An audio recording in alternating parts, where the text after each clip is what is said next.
Bonjour Louise, bonjour à tous. Bonjour Juliette. Est-ce que tu vas bien? Très bien, et toi? Très bien, merci. Je suis ravie de vous accueillir aujourd'hui. Comme d'habitude, je vais vous demander de me confirmer que tout fonctionne pour vous, le son comme l'image. En attendant, je vais commencer à introduire cet atelier, mais n'hésitez pas à me dire si besoin d'intervenir sur un problème technique. Donc bienvenue à ce live Facebook Canson. Je suis ravie de vous accueillir aujourd'hui en direct du studio du Pan avec Louise que vous connaissez sûrement déjà si vous nous suivez depuis un petit bout de temps. Louise, je vais te laisser te présenter dans quelques instants, mais je vais finir les présentations avant de te laisser la parole. Donc moi, je m'appelle Juliette, je suis l'une des fondatrices du PAN, qui est une école dédiée aux arts plastiques, une école de dessin, de peinture, de collage, et on vous propose des ateliers à Paris, en ligne et à Lyon, qui sont proposés par plus de 80 artistes, dont Louise fait partie. Et donc vous pouvez nous suivre, peu importe le niveau que vous avez pour apprendre toutes ces pratiques. Je vais vous partager le site du PAN dans le chat pour que vous puissiez le garder avec vous. Et donc ces ateliers qu'on organise pour Canson est né d'une rencontre entre une école d'art plastique, comme je vous l'indiquais, et Canson qu'on ne vous présente plus. Et ça donne de super ateliers gratuits pour vous accompagner dans vos créations avec du super matériel Beaux-Arts. Et aujourd'hui, donc c'est Louise qui va animer cet atelier. Est-ce que tu peux commencer par te présenter pour les personnes qui te découvrent ce soir? Bien sûr. Alors, merci Juliette du coup. Donc, je m'appelle Louise, je suis artiste plasticienne avec une spécificité dans le dessin. Et du coup, aujourd'hui, on va travailler sur un atelier avec un sujet que j'aime beaucoup, donc les animaux, et particulier le chat. Donc, moi, dans ma pratique, j'ai tendance à utiliser diverses techniques, mais ici, on est avec un travail en mi-teinte avec de la sanguine et avec des crayons à gras. Et du coup, moi j'adore, je m'amuse beaucoup. Donc j'espère qu'on va partager cet amusement ensemble autour de ce sujet qui est assez mignon quand même, mine de rien. Et de justement trouver les manières de donner l'effet du poil, faire comprendre la lumière à partir du papier mi-teinte. Voilà, donc je vous le montre. Ici, donc le papier mi-teinte, il est disponible en 50 nuances et ce qui est super avec ces carnets, c'est que vous avez plusieurs nuances en fonction du sujet que vous voulez faire. Donc ça aussi, c'est important en fonction du modèle que vous avez. Vous pouvez aussi choisir le papier qui soit plus ou moins clair et du coup, ça va vraiment être super en termes de liberté en fonction des sujets que vous voulez faire. Donc moi, j'ai choisi cette teinte qui est donc qui n'est ni la plus foncée ni la plus claire pour pouvoir avoir toutes les valeurs qui vont apparaître. Donc du coup, on va se lancer ensemble. Donc on va commencer, donc là vous voyez ce sera le résultat qu'on va obtenir. On va se lancer à faire les traits de construction et je vais donc utiliser un petit calque pour que vous puissiez voir ces traits un peu plus fortement parce que je ne peux pas les appuyer trop sur le dessin sinon ça va être compliqué pour pouvoir donner les valeurs et la lumière. Mais je veux quand même que vous puissiez voir exactement où on va. Donc si vous voyez un petit morceau de calque, c'est juste pour vous rendre la partie trait de construction plus visible. Voilà, du coup, c'est ce qu'on va faire aujourd'hui. C'est parfait. Et ben on va pouvoir se lancer dans le vif du sujet. Je vous précise juste que vous avez la possibilité de participer à un jeu concours pour tenter de gagner le matériel qui est utilisé ce soir ainsi qu'un atelier du PAN. Je vais vous mettre le lien dans le chat pour que vous puissiez participer. Et voilà, vous allez, je l'imagine, faire des super dessins. N'hésitez pas à nous les partager ensuite sur le groupe Facebook des ateliers Canson parce qu'on adore voir vos réalisations. C'est parti, Louis, je vais mettre ton plan de travail en grand. Oui. Avec le modèle. Donc, est-ce que tu veux Super. modèle photo ou modèle dessin? Photo, c'est très bien puisque j'ai le dessin à côté. Okay. Le dessin, je vais vous le garder juste pour vous faire un peu les traits de construction par-dessus. Après, je vais l'enlever pour ne pas non plus me gêner dans mon dessin. Mais du coup aussi, je vous montre la très belle boîte qu'on va avoir. Regardez-moi cette beauté. Donc là, du coup, on a le Lyra Sketching Set et ça, c'est génial parce que vous avez absolument tout dedans. Donc, dites-vous que vous n'avez pas besoin de compléter avec une petite gomme, un petit taille-crayon, enfin voilà, tous les éléments annexes dont on pourrait avoir besoin quand on dessine. Ils ont ou elles ont pensé à tout. Donc du coup, là, on va vraiment utiliser surtout les crayons huile et les crayons Rembrandt. Donc en fait, la boîte, elle est composée de 11 crayons graphite Rembrandt, 4 crayons à l'huile, donc c'est ceux-là, c'est ceux qu'on va utiliser aussi. Vous avez aussi des crayons secs, mais que vous devez tailler. Donc nous, par souci de rapidité, on va surtout se concentrer sur ceux-là avec ceux-là. Vous avez aussi les pastels, du coup, extra noirs, avec les fusains aussi carrés pastel ici. Donc ça, c'est pas mal si vous voulez faire des grands traits ou avoir justement des traits de construction. Parfois, le geste de pouvoir tenir son bâtonnet permet d'avoir un geste un peu plus vif, donc c'est assez intéressant. Et vous avez donc voilà la petite estompe qu'on va utiliser, la gomme mie-de-pain idéale qui n'est pas une gomme abrasive mais qui va avoir tendance à permettre d'enlever par le gras en fait, de prendre en fait la poudre de votre sanguine, fusain, craie, etc. Donc c'est super pour faire même des valeurs plus douces. Et enfin on a les pastels carrés et qu'on va utiliser légèrement pour ramener des légères nuances dans notre dessin, même si on se base principalement sur le graphite avec, le Rembrandt pardon, avec le crayon à l'huile. Voilà, donc je vous ai fait la petite présentation de cette beauté que je vais mettre sur le côté. Hop, et donc pour les traits de construction, je vais vous les repasser pour que vous puissiez les voir. Donc en fait, les traits de construction, on veut vraiment qu'ils soient légers. Donc je vais vous les repasser et moi c'est ce que je vais faire après de mon côté. Je commence toujours avec la partie extérieure de l'animal. Donc vous voyez ici, je vais faire une ligne qui ensuite après, alors je vais repasser un peu plus fortement, comme ça vous voyez vraiment. Donc ça va être mon trait de construction. Ensuite, je vais faire le museau en mettant juste un petit triangle qui va me permettre de positionner en fait le début du sommet du crâne jusqu'à justement son petit nez. Ensuite, on va rajouter l'œil. Donc après, on rentrera dans les détails évidemment, mais l'œil, on essaie de voir justement sa taille et sa forme. Voilà, comme ça. Ensuite, vous allez pouvoir rajouter une petite montagne qui va en fait correspondre à l'œil qui va être de l'autre côté finalement de sa partie, je ne sais pas comment on pourrait appeler ça, le nez, oui, enfin bon. En tout cas, la jonction entre son haut du sommet du crâne et son nez. Ensuite, quand on va avoir ça, on va rajouter donc les oreilles. Donc les oreilles, on va faire un peu une sorte de triangle, mais ce qu'il faudra faire attention, c'est que là, ça va être assez vertical, cette ligne-là, qui va nous permettre justement de rattacher en fait l'oreille au reste de la tête, parce qu'en fait la position est vraiment de 3/4, donc il faudra faire attention à ça.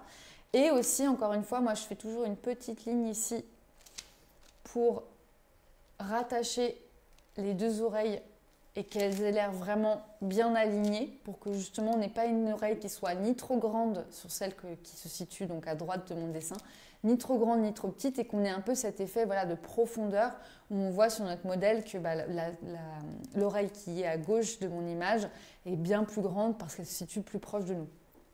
Voilà, donc ça va être les traits de construction un peu de base, et après vous pourrez rentrer dans un peu plus de détails.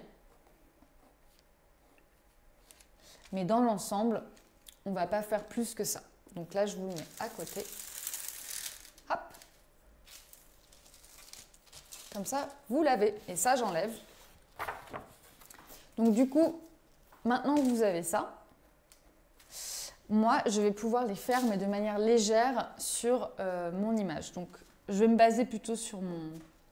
Donc, vous voyez, c'est très très léger. Hein. Je ne sais pas quelle est si vous arrivez à voir quand même un petit peu, mais comme vous avez ce trait normalement, vous pouvez le voir. Voilà.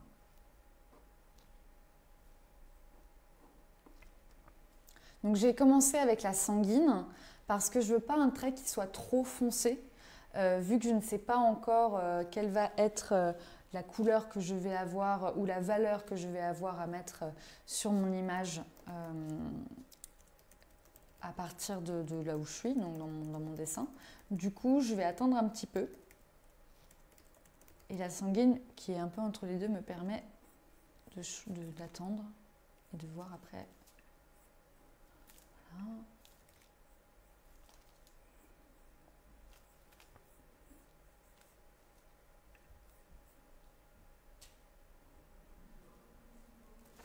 Voilà. Hop. Alors le petit taille-crayon, il est pas mal parce qu'il est parfaitement de la taille, enfin, du diamètre des crayons de la boîte. Donc plus de problème avec les mines qui se cassent toutes les 2 minutes, tout ça qu'on peut avoir quand on n'a pas le taille-crayon qui est adapté au crayon qu'on utilise. Là, c'est la bonne dimension, donc on est bien.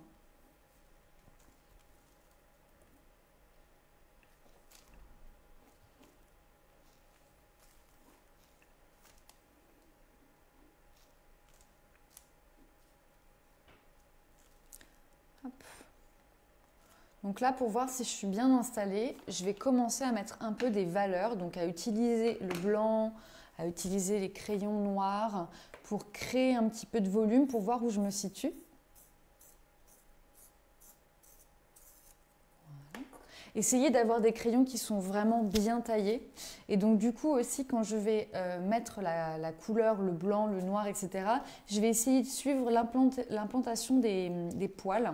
Donc là, vous voyez, par exemple, je suis sur la partie droite de l'image où là, vraiment, la lumière, elle va frapper sur le nez de mon petit chat.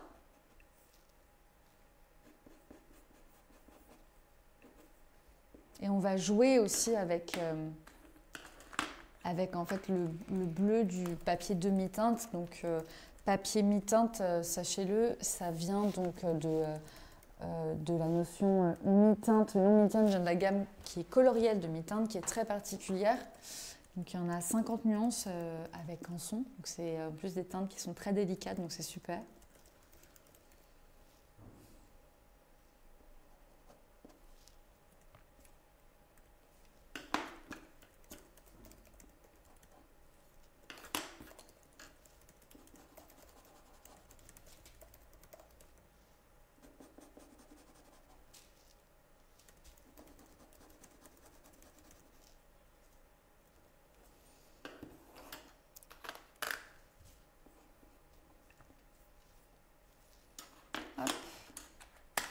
Donc là, je vais prendre les crayons Rembrandt, du coup les Carbone Extra Dark.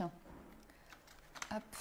Donc vous avez en fait c'est comme les crayons classiques, donc vous avez HB, vous avez aussi H. Donc comment ça fonctionne? HB ça veut dire half black, donc c'est vraiment le crayon classique. Plus vous allez vers les H, plus ça va être sec, donc ça va être des crayons qui vont vous permettre d'avoir des traits précis. Et plus vous allez vers les B, plus vous allez avoir en fait du gras qui va vous permettre d'estomper plus facilement et d'avoir des textures plus crémeuses. Mais par contre, il faut choisir à bon escient ce que vous voulez utiliser en fonction de si vous voulez faire quelque chose de foncé ou de clair.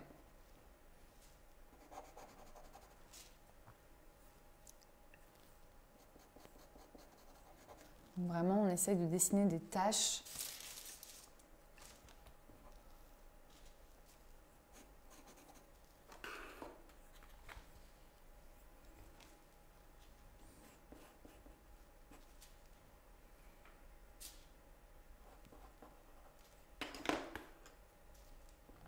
Je change régulièrement.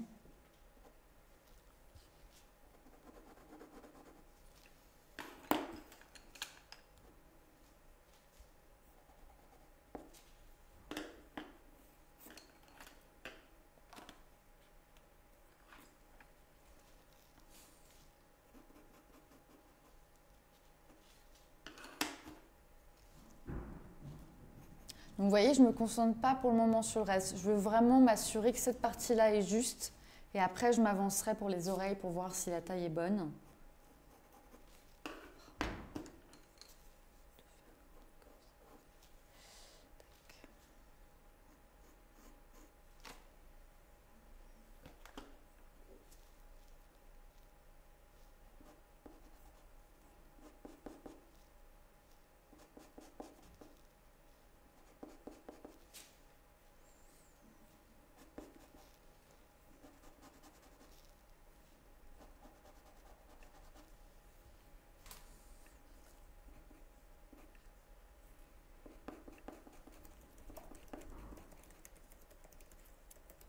Donc là, le papier qu'on a, c'est un grammage 160 grammes. Donc pour dessiner, c'est idéal.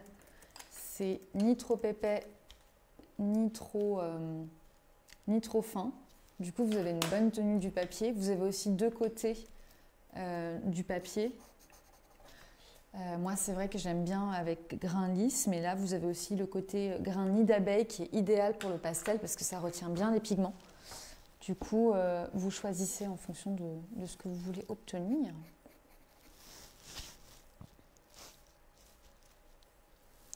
Donc là aussi, j'essaie de vraiment faire cet élément-là qui englobe en fait l'œil du chat.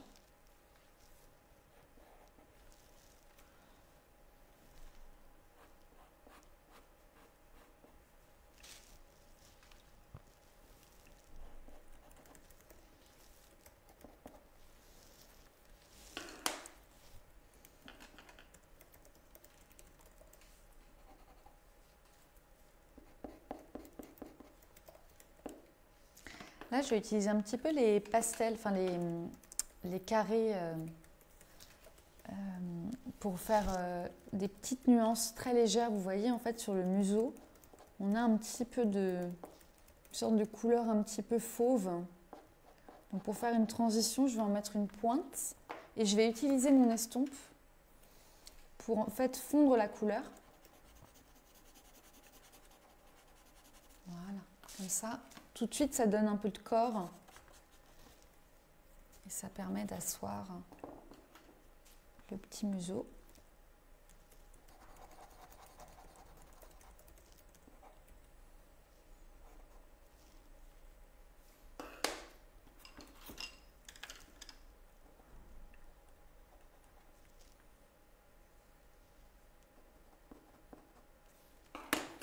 Donc là, je joue avec les deux nuances de sanguine. Vous avez la sanguine qui est plus brown ici.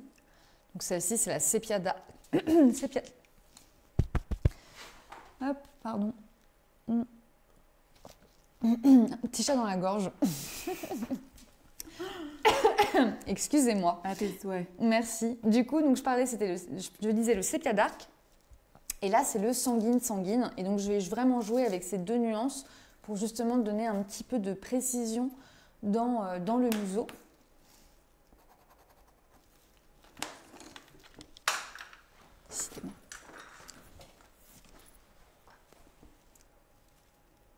Et on essaie vraiment d'être précis pour les tout petits détails. Alors Louise, est-ce que tu peux nous en dire un peu plus sur comment est-ce que tu arrives à considérer que ton museau est juste parce que tu procèdes donc par cette zone avant tout, avant de faire le reste. Comment est-ce que tu t'assures que tout ça est juste? Comment est-ce que tu peux aider les personnes qui te regardent à justement s'auto-corriger aussi eux-mêmes? Bien sûr, bonne question. En fait, moi, j'essaie de voir, vous voyez, quand je pense trait de construction, j'essaie de voir un petit peu la taille du triangle et il faut imaginer que ce triangle-là, en fait, la ligne ici, ça va être comme si c'était le plat, on va dire, de son museau jusqu'à son crâne. Et du coup, il va falloir faire en sorte d'avoir un museau qui soit ni trop face à nous, ni trop de profil. Donc en fait, essayez de simplifier au maximum le triangle que vous voyez. Et c'est pour ça qu'en le commençant, ça va me permettre en continuant cette ligne et en continuant de manière un peu imaginaire avec le blanc, la ligne que je vous ai dessinée sur les traits de construction ici, c'est ce qui va me permettre en fait de faire la position en fait de l'animal par rapport à mon modèle. Mais après, évidemment, si vous avez un modèle où l'animal est de face, je vous conseillerais toujours de commencer par les yeux avec le museau. Comme ça, ensuite, vous pouvez être sûr, on va dire, de l'équilibre entre le museau et les yeux. Là, vous voyez, je prends du temps, mais en fait, je m'assure à ce que les yeux ne soient pas trop petits par rapport au museau et pas trop éloignés. Donc, du coup, c'est ça qui fait que essayez de prendre des mesures. Par exemple, vous voyez là, mon museau, il fait à peu près la largeur de l'œil quand je regarde l'image. Donc, quand vous cherchez des repères, essayez de prendre aussi des repères un petit peu de taille. Et pour cela, quand vous avez un modèle même sur Internet ou que vous avez une image, on n'a pas besoin d'une règle. On peut juste se dire, bon, bah, tel objet, dans mon dessin, je me rends compte que ça fait la même taille que tel objet. Et du coup, c'est comme ça que progressivement, on peut trouver des solutions pour avoir des repères dans le dessin qui se construisent progressivement. J'espère que j'ai pu répondre à à votre question. Mais oui, n'hésitez pas dans le chat à poser des questions. J'y réponds avec plaisir. Est-ce que tu as utilisé ta gomme? Parce que donc, une des questions concerne les crayons à l'huile. Est-ce qu'ils laissent des marques quand on les efface? Alors, écoutez, on va faire le test. Non, en vrai, si vous avez le crayon à l'huile, si vous voulez vraiment enlever du crayon à l'huile, l'idéal, c'est vous pouvez utiliser donc la gomme mille-pain, mais vous pouvez aussi utiliser une gomme un petit peu plus abrasive. En fait, ce qui est pas mal avec celle-ci, c'est qu'elle va avoir une texture qui va être pile entre les deux. Donc, elle va être suffisamment souple pour que vous puissiez tapoter et enlever un peu de matière. Vous voyez, comme ici. Mais comme elle est légèrement dure, si je frotte vraiment, je vais pouvoir quand même enlever une bonne partie de la matière. Après, si vous voulez complètement l'enlever, sachez que aussi plus vous allez avancer dans votre dessin, plus ce genre de marque va disparaître parce que le reste de votre travail va devenir de plus en plus, on va dire, fort en valeur. Du coup, vous verrez moins ce genre de petits détails. Après, une gomme abrasive classique que vous pouvez trouver n'importe où marche bien aussi. Mais sachez que, en tout cas, cette gomme-là, c'est vraiment l'idéal pour dessiner parce que vous pouvez autant dessiner avec la gomme que de dessiner avec les crayons. Et en fait, ce qu'on aime aussi avec les crayons à huile, c'est qu'ils vont avoir une teinte qui va être extrêmement forte. Donc, quand on se lance avec l'huile, on essaye d'être un peu sûr de soi, quoi. C'est un peu... Voilà, et puis, mais ça se gomme évidemment. Super, merci.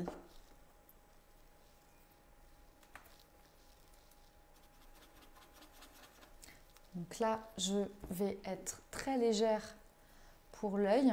Je vais essayer de mettre juste un fond de blanc avec un petit peu de craie. Vous voyez, j'ai appuyé vraiment à peine. Comparé à ce que je suis en train de faire dans l'œil, et ce que je suis en train de faire ici, je n'appuie pas de la même manière. Ici, par exemple, je vais appuyer vraiment très fortement, comme ceci. Dans l'œil, je suis plutôt comme ça. Donc vous voyez, même avec un seul crayon, vous pouvez avoir des valeurs très différentes.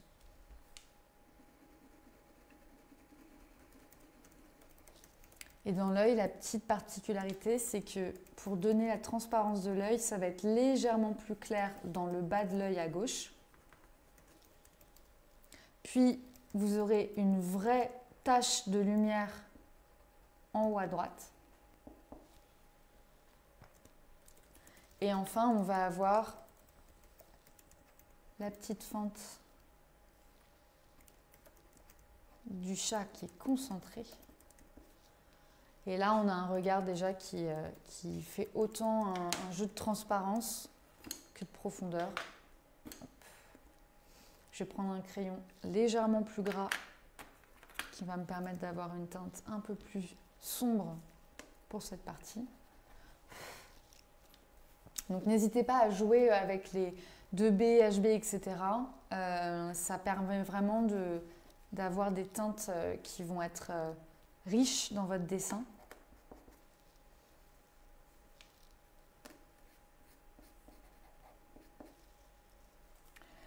Alors, une question de Nadine. Comment est-ce que tu as déterminé le choix de la couleur du papier? Ah, alors, bonne question. En fait, moi, j'essaie toujours de prendre en fonction du sujet un papier qui va me permettre de faire voir toutes les valeurs qui m'intéressent dans l'image. Du coup, si par exemple, je décide de travailler sur un sujet qui va être très foncé, mais que je veux en fait faire apparaître ces valeurs foncées avec tout un travail de crayon, voilà, les Rembrandt charcoal par exemple, je vais plutôt prendre un papier clair, comme ça je vais pouvoir avoir la valeur du papier qui va correspondre en fait au travail au foncé. Si au contraire je voulais juste travailler avec des crayons clairs, donc les pastels blancs, utiliser la sanguine et utiliser beaucoup par exemple le blanc, j'aurais pris un crayon plus foncé, enfin j'aurais pris un papier plus foncé par contre, pour justement permettre au blanc de ressurgir beaucoup plus dans l'image. Et là, en fait, comme je voulais vous montrer un peu toutes les capacités qu'offrait le Lyra Sketching Set, donc autant en foncé qu'en clair, j'ai voulu prendre un papier vraiment entre les deux pour qu'on puisse autant voir les valeurs foncées que les valeurs claires. Super, merci beaucoup Louise. Avec plaisir.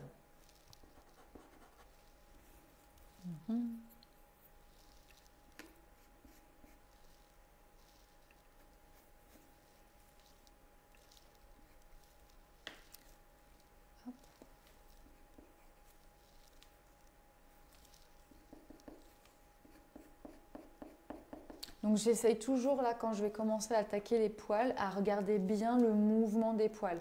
Donc vous voyez ici ça monte vers le haut.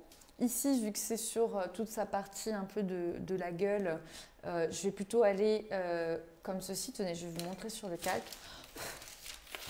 Hop, on va reprendre notre petit truc. Voilà. Donc là je vais plus aller comme ceci. Ici je vais plus faire comme ceci. Jusqu'à remonter comme ceci. Là, je vais plutôt faire des traits comme ça. En fait, c'est comme si le poil suivait le volume de la tête. Donc, l'implantation du poil va être très importante dans mon dessin pour justement donner la sensation que le poil que je dessine est posé sur un volume réel. Vous voyez? Je le mets là. Mais vous avez vu, en fait, en dessinant, en faisant cette partie-là, on comprend la joue de l'animal. Là, ici, on comprend qu'en fait, après, le crâne, il va devenir plat.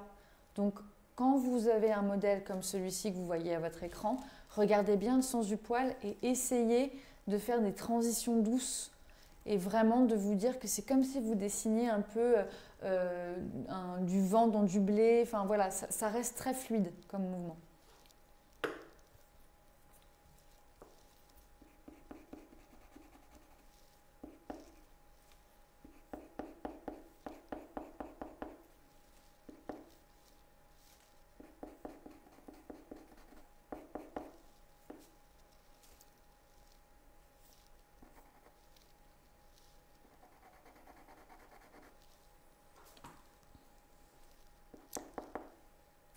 Donc le papier,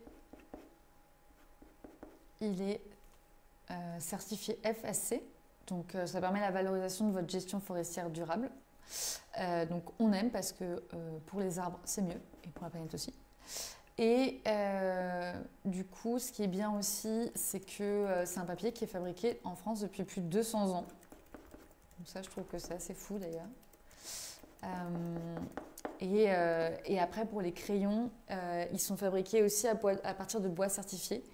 Et c'est du bois certifié en Allemagne, du coup. Dessin, avec vous, évidemment. J'ai besoin de voir où je me situe. Et du coup, si j'avais juste fait le blanc ou juste le noir, j'aurais pas pu avoir toute la gamme de valeurs disponibles dans mon image. Du coup, je préfère un peu attaquer en faisant les trois en même temps. Donc sanguine, noir et blanc, pour pouvoir, on va dire, se rendre compte aussi de comment les valeurs vont se fondre dans mon papier. Et c'est d'ailleurs ce que j'ai fait donc avec ce dessin-là. Vous avez vu ici, même si toute la partie est dans l'ombre, pour alléger le dessin, j'ai exprimé la lumière qui touche le pelage, on va dire, du cou de l'animal à droite, mais je n'ai pas rempli ici.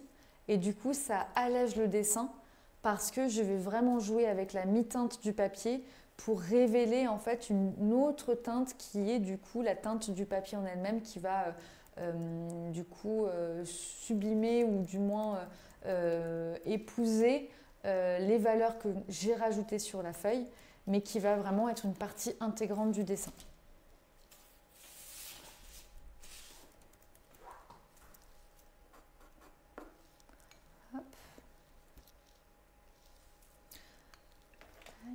Donc là, je vais essayer de créer juste un peu un gris quand même pour toute la partie ici du petit... Je ne sais pas comment ça s'appelle, je vous avoue, je ne connais pas bien l'anatomie du chat. Donc on va dire la partie où les moustaches s'inscrivent. Du coup, cette partie-là. Donc je vais prendre là, cette fois-ci, plutôt les carbones. Là, du coup, pourquoi? Parce que Là, c'était un carbone extra dark. Du coup, ça me permet d'avoir un noir qui est très très fort et qui va me permettre d'avoir quelque chose de très intense. Et là, en fait, en traitement, je veux avoir quelque chose qui soit plus doux et qui va plus se fondre en fait dans mon image grâce aussi à mon estompe. Donc comme je veux un traitement différent, je ne vais pas utiliser le même crayon, sinon il aurait été trop gras par rapport à ce que je voulais faire et j'aurais eu du mal à obtenir une valeur douce comme là j'arrive à obtenir.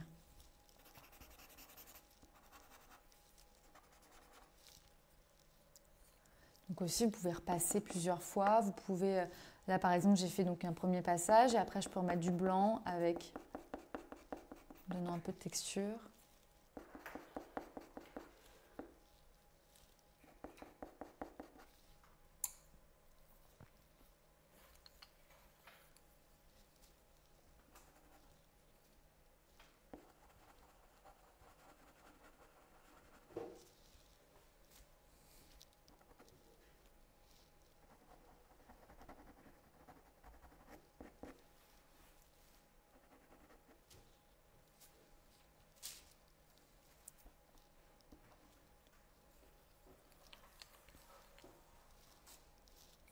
Ce que je voulais.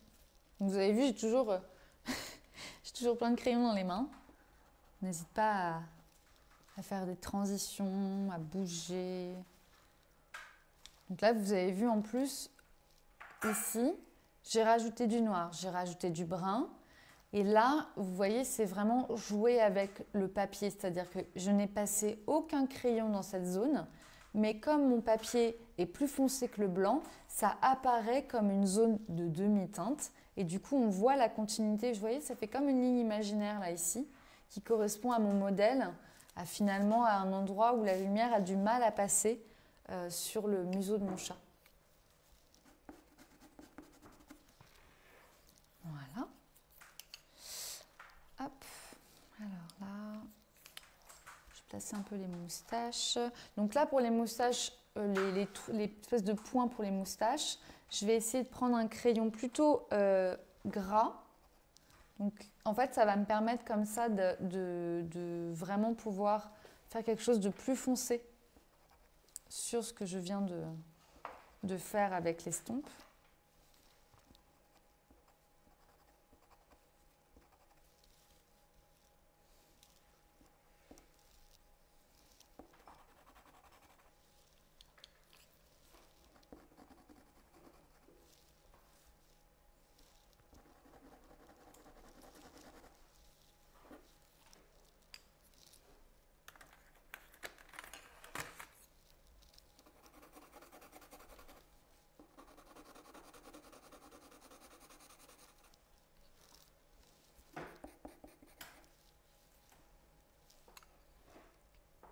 Hop.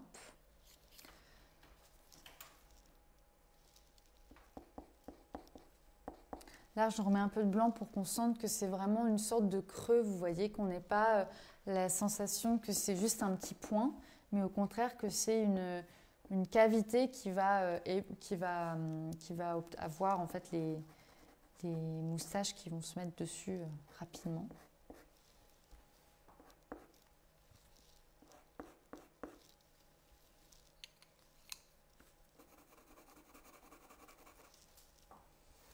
Ok.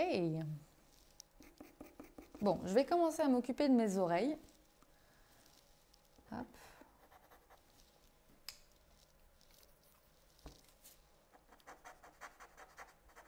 Vous voyez, là, j'utilise les sons pour obtenir quelque chose qui soit moins comme un trait pur. C'est-à-dire que là, je vais vous le faire à côté, j'avais mon nez comme ça. Hop. Là, j'ai mon nez. Là, j'ai la partie à droite. Là, ici. Comme ça. Et après, je vais avoir le dessous. Vous voyez? Je ne sais pas si vous arrivez à voir. Là, ça fait comme ça. Hop. Et le petit museau qui dépasse. Donc là, en fait, au lieu de dessiner des traits tout droits, ici, pour vraiment être dans quelque chose d'un peu plus doux, je vais mettre légèrement un peu de noir ici. Et après, je vais pousser en fait cette texture-là pour avoir un peu comme une ombre ici, vous voyez? Et ça, c'est ce qui va me permettre de donner l'impression de quelque chose d'assez doux et presque que la bouche peut s'ouvrir à n'importe quel instant, donc un peu plus vivant. Voilà.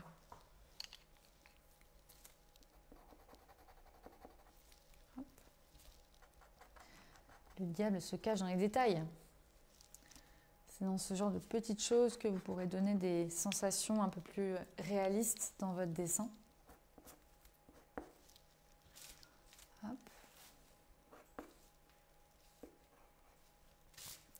Je vais m'occuper des oreilles maintenant.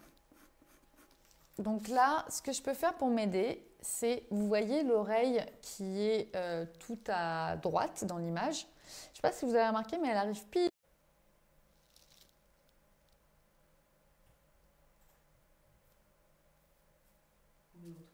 On est de retour. Hop, on est de retour. Désolée pour s'il y a eu une petite coupure. Je n'ai pas avancé dans le dessin, donc si jamais vous avez loupé un petit morceau, n'hésitez pas à me le dire et je vous le réexpliquerai avec plaisir. Du coup, j'en étais à l'oreille. Donc on disait en fait que pour dessiner cette oreille-là, je me place en fait par rapport à l'œil qui est ici. Je ne sais pas si vous voyez dans l'image, mais du coup, je disais juste à l'instant que cet élément-là, en fait, il va vraiment se situer en dessous de l'oreille. Donc, comme ça, ça me permet de ne pas avoir une oreille qui se balade un peu n'importe où dans l'image. Du coup, donc, je vais avoir mon oreille qui va être ici. Ensuite, je vais imaginer un peu une ligne imaginaire sur mon modèle. Donc là, par exemple, je vais prendre la photo pour vous montrer. Moi, j'ai la photo qui est là. Donc en fait, cette ligne imaginaire, c'est la ligne que j'ai dessinée ici. Et du coup, juste pour vous montrer, avec mon crayon, vous voyez, ça fait une ligne qui part un peu comme ça. Hop. Donc je vais essayer de la reprendre telle qu'elle est. Et du coup, ça va être une ligne qui va partir légèrement vers la gauche, vers le haut. Donc ça va être quelque chose qui va être à peu près comme ça. Hop. Donc maintenant qu'on a ça, je vais faire l'oreille de gauche. Et là, ici, ça va demander un petit effort, on va dire de projection, parce que elle va paraître très très grande. Donc ne vous inquiétez pas, c'est normal. Mais il va falloir qu'on la dessine un peu grande pour qu'on ait vraiment la sensation que le chat regarde bien vers le haut et vers la droite et qu'il est tout oui vers nous. Du coup, ce que vous pouvez regarder, c'est, vous voyez, là, toute cette partie-là dans mon dessin de construction, il y a ce qu'on appelle la contreforme. La contreforme, c'est l'espace qui est laissé par le vide. Donc ça va être toute cette forme-là.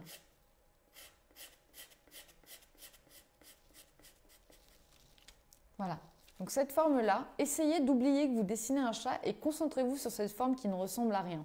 Ça ressemble juste à une sorte de cloche renversée. Enfin, vous voyez, donc cette forme-là, je vais essayer de la reproduire en oubliant mon dessin. Et du coup, je vais regarder si je suis bien positionnée pour recréer cette cloche un peu le plus fidèlement possible. Donc du coup, je vais regarder. Là, je me sens pas trop mal ici. On a dit du coup qu'on avait ça. Après, on a un petit élément là. Peut-être que je vais être là comme ceci. Et après, pour rejoindre ma ligne, voilà. Je pense que la cloche en question, elle ressemble à ça, par rapport à mon modèle que vous voyez à droite dans votre écran. Donc là, on est pas mal. Et ensuite, je vais avoir l'écoutille de mon oreille. Et attention, je ne sais pas si vous voyez, mais dans la photo, et je vais la reprendre pour vous montrer par-dessus. Vous voyez ici, là, moi j'essaie toujours de voir un peu des lignes pour rattacher les éléments ensemble. Là, mon oreille, je pourrais très bien l'arrêter un peu n'importe où. Et du coup, je ne veux pas lui faire non plus une oreille d'éléphant. Donc, je vais me dire, bon, bah là, je remarque que mes poils, ils dessinent un peu un chemin, là. Et vous voyez, ça fait un peu comme un... Ça rejoint l'œil, comme ça. Ça fait comme un arc de cercle. Du coup, quand j'ai cette information-là, je vais essayer de la reproduire. Et là, du coup, je vais avoir l'oreille qui ne va pas partir trop loin. Voilà. Du coup, là, on a le pavillon qui va se dessiner. Et pour ce faire, donc, je vais prendre pas mal de blanc. Donc, je vais vraiment dessiner, je vais appuyer avec mon crayon d'huile pour avoir la lumière qui est vraiment attrapée par les bords des oreilles du chat. Voilà. Je vais aussi dessiner un peu les poils sur le sommet de son crâne qui vont aussi délimiter la différence entre le crâne et l'oreille.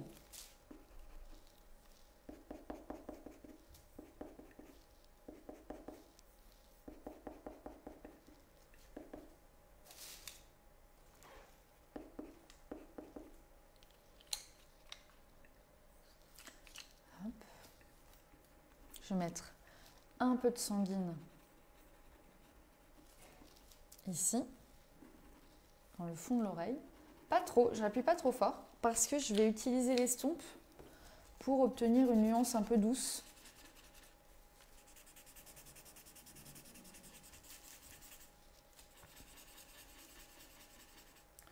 Alors j'ai une question de la part de Valérie qui se demande s'il n'est pas plus facile pour les débutants de dessiner l'intégralité des traits de construction pour ne pas se tromper dans les proportions avant de commencer, comme tu l'as fait, à dessiner les valeurs sur une partie du chat. Alors oui, c'est possible. La seule chose, c'est que souvent avec les traits de construction, on a tendance à appuyer un peu fort. Et en fait, l'idée, c'est que quand vous allez travailler sur un papier mi-teinte, on veut vraiment essayer de faire jaillir la lumière en fait avec les crayons.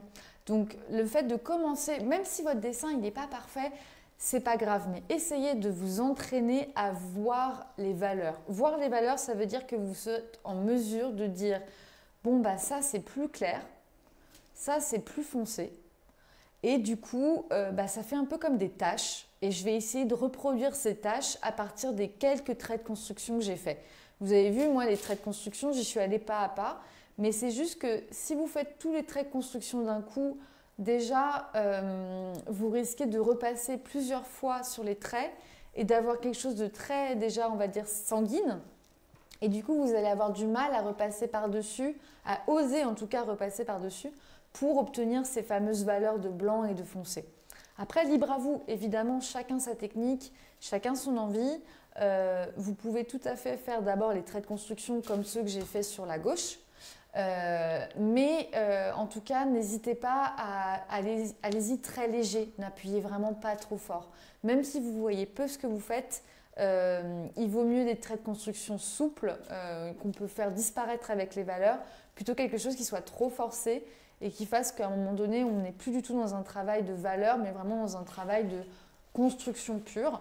Donc après, vraiment, si vous vous sentez plus confortable avec les traits de construction, lancez-vous. Vous pouvez même le faire une première fois, puis après vous dire, bon, je l'ai dans la main, maintenant je me lance. Mais moi, en une heure, c'est vrai que pour pouvoir vous montrer tout ce travail-là, il faut quand même prendre le temps de voir les éléments se mettre en place, se dire bon bah là c'est pas mal, donc il ne faut pas que j'avance trop en foncé par ici. Enfin voilà, en fait, vous êtes les premiers spectateurs et spectatrices de votre dessin. Du coup, quand vous me voyez dessiner, je suis toujours en train de peser le pour et le contre.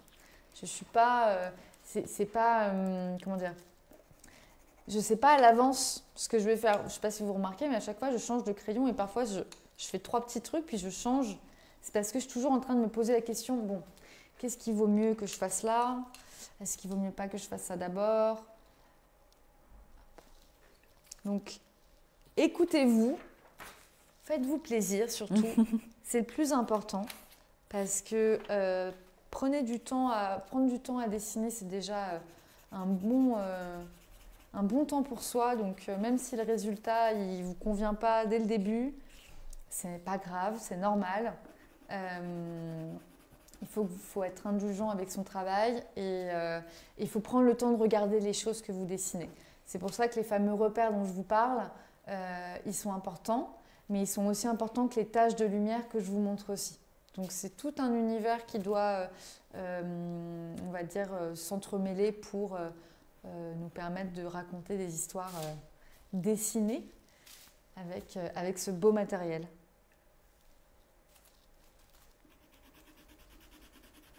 Hop.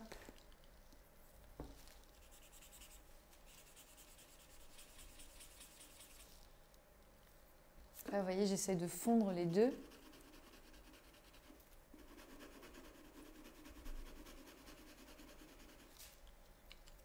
Donc, je n'obtiens pas du tout le même traitement ici que là.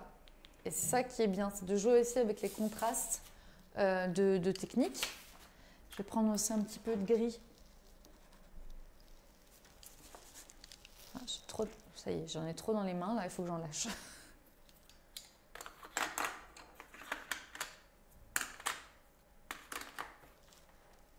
Je vois un grand magnifique en majuscule apparaître sur le chat, donc je te partage, oui. Merci.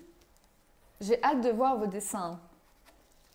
Complètement. Et alors Ouais. pour ça, n'hésitez pas à nous partager tout ça sur le groupe des ateliers Canson pour qu'on puisse les voir à la suite de cet atelier. On a hâte de découvrir tout ça, que vous soyez en direct avec nous ou que vous nous rejoigniez en replay.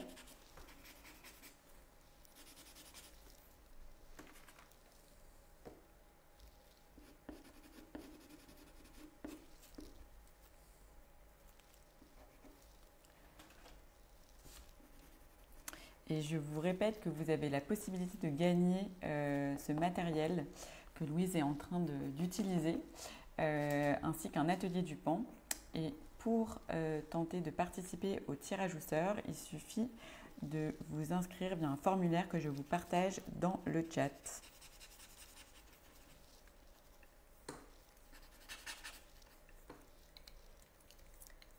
Hop.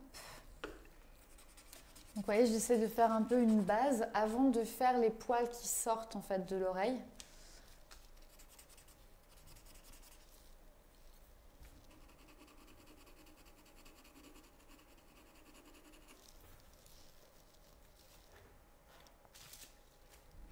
Et aussi, là, pour qu'on comprenne bien la position de l'oreille, dans le modèle, vous voyez, il y a l'arrière de l'oreille qui est comme ceci. Hop, je reprends là le petit modèle. Vous voyez, là, on le voit moins sur ma photo, mais vous le voyez bien sur votre image. Ça fait en fait une forme comme ça. Et tout ça, du coup, est très foncé. Donc, il faut bien le dessiner pour qu'on comprenne la suite de l'image.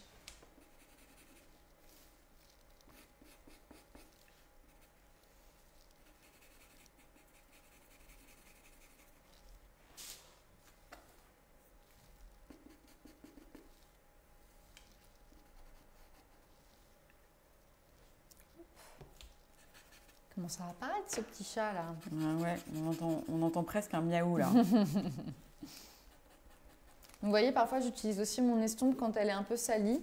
Je l'utilise sans rien rajouter dedans parce que ça reste une valeur qui va être douce et qui du coup peut être pas mal quand on veut obtenir des petits traits un peu légers pour faire des dégradés.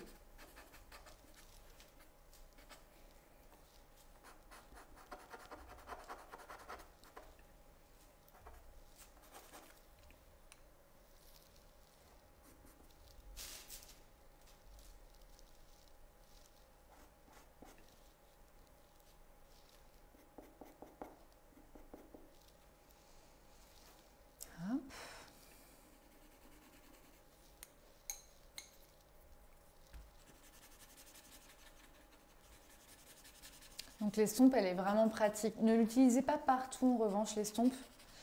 Sinon après, ça peut faire tout un peu grisouillou.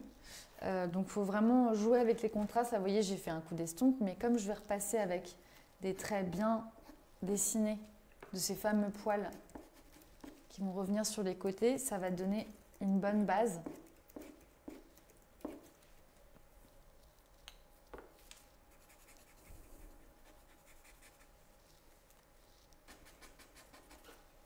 Hop, et là je vais avoir mes petits poils. Voilà.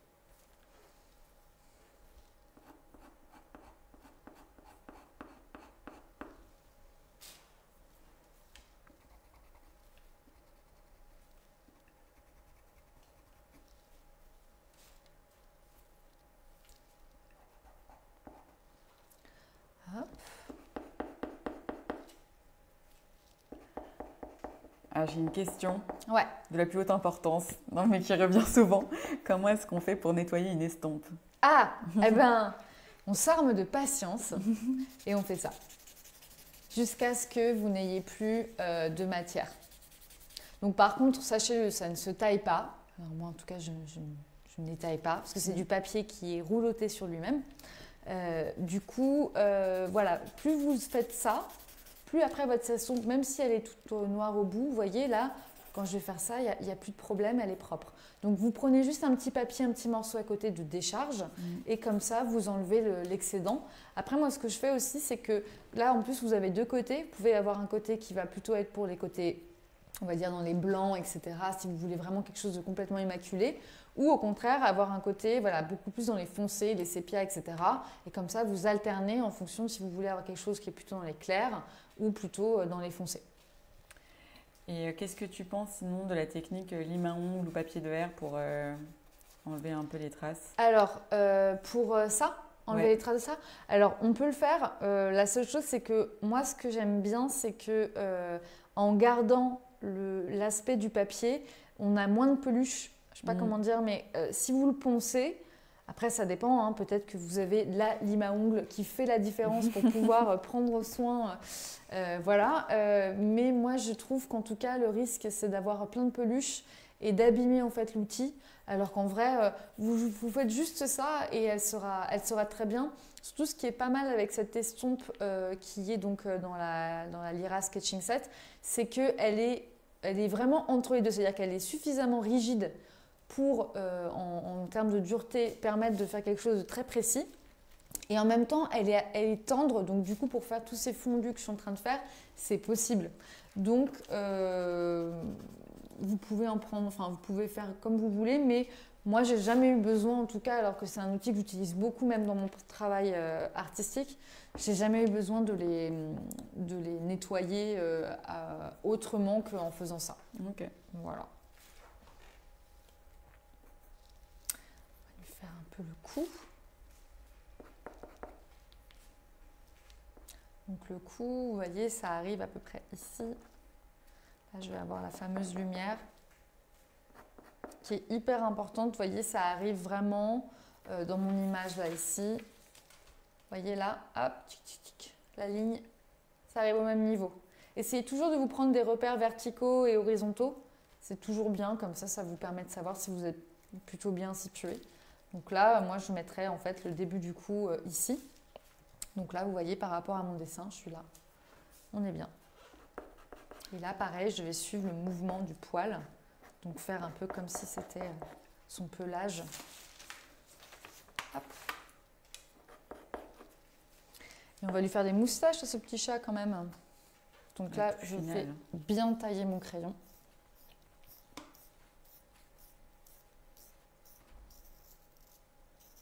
Donc, ce qui est super avec ces crayons, avec la gamme qu'on a donc avec cette boîte, c'est que vous pouvez travailler des contrastes qui sont vraiment subtils. Et comme vous pouvez le voir, on peut vraiment avoir une profondeur dans les valeurs, on peut explorer des contrastes subtils. Enfin, vraiment, c'est vraiment bien. Alors, tac, du coup, les petites moustaches. Alors, moi, ce que je fais, c'est que pour être confortable, pour avoir, on va dire, un trait un peu jeté, donc vous voyez, pour faire les moustaches, mon crayon, au lieu d'être très précis, de le prendre comme ceci, je vais plutôt me mettre un peu plus loin. Comme ça, en fait, c'est mon poignet qui va travailler. Et du coup, je vais pouvoir faire un petit jeté de poignet pour faire les moustaches et avoir un geste qui va être dynamique. Et vous avez vu, même, je tourne ma feuille. Hein. On ne s'embête pas. Donc, voilà.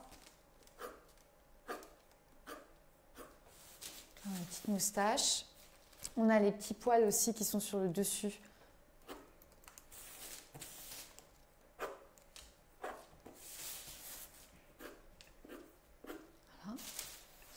Et les moustaches sur le côté.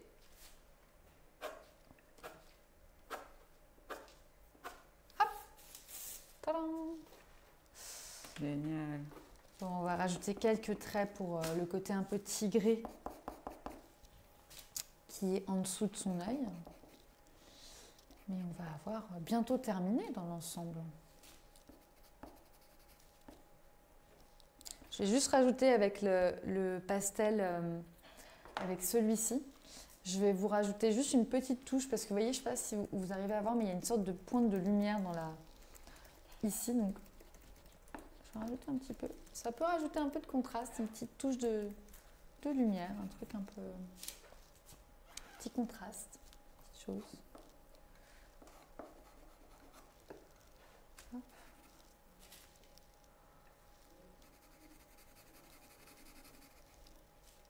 Et là, qu'on sente aussi un petit peu, comme dans mon image ici, vous voyez le dos qui s'installe. Génial. Et je précise qu'il y a un taille-crayon qui est dans le Lyra Sketching Set pour ceux qui se demandent comment est-ce qu'on taille ces crayons-là. Alors oui, c'est ce que je disais au début de la séance, c'est que le diamètre du taille-crayon est vraiment adapté à toute la gamme qu'il y a dans la boîte, donc c'est vraiment l'idéal. Du coup, pas de problème de mine cassée, etc. Il est vraiment nickel, donc comme je vous le disais, c'est vraiment une boîte où vous avez absolument tout ce dont vous avez besoin. Vraiment, c'est l'idéal pour tout ce qui va être éléments annexes et éléments de dessin pur. Donc ça, c'est vraiment super. Ils ont pensé à tout. Exactement. Merci beaucoup Louise pour tous tes conseils. On a appris plein de choses, comment construire son dessin, comment y mettre aussi des valeurs différentes. C'était hyper riche et ça se ressent dans le chat. Il y a plein de commentaires hyper positifs. Donc merci pour ça. Avec plaisir. Merci pour cette démo du matériel que vous pouvez tenter de gagner en vous inscrivant au tirage au sort dont j'ai partagé le lien dans le chat. N'hésitez pas, suite à cet atelier, à nous partager des photos des dessins que vous avez fait sur le site, le groupe des ateliers Canson, parce qu'on a très envie de voir tout ce qui s'est passé derrière les écrans. Et je crois que c'est tout ce que j'avais à vous dire. Vous pouvez retrouver cet atelier en replay sur le site du PAN et sur le site de Canson. Encore une fois, je vous mets tous les liens nécessaires dans le chat. Et il ne me reste plus qu'à vous souhaiter une très bonne soirée, à vous remercier d'avoir participé à cet atelier. Bonne soirée tout le monde, bon dessin. Au Bravo revoir. encore. Au revoir.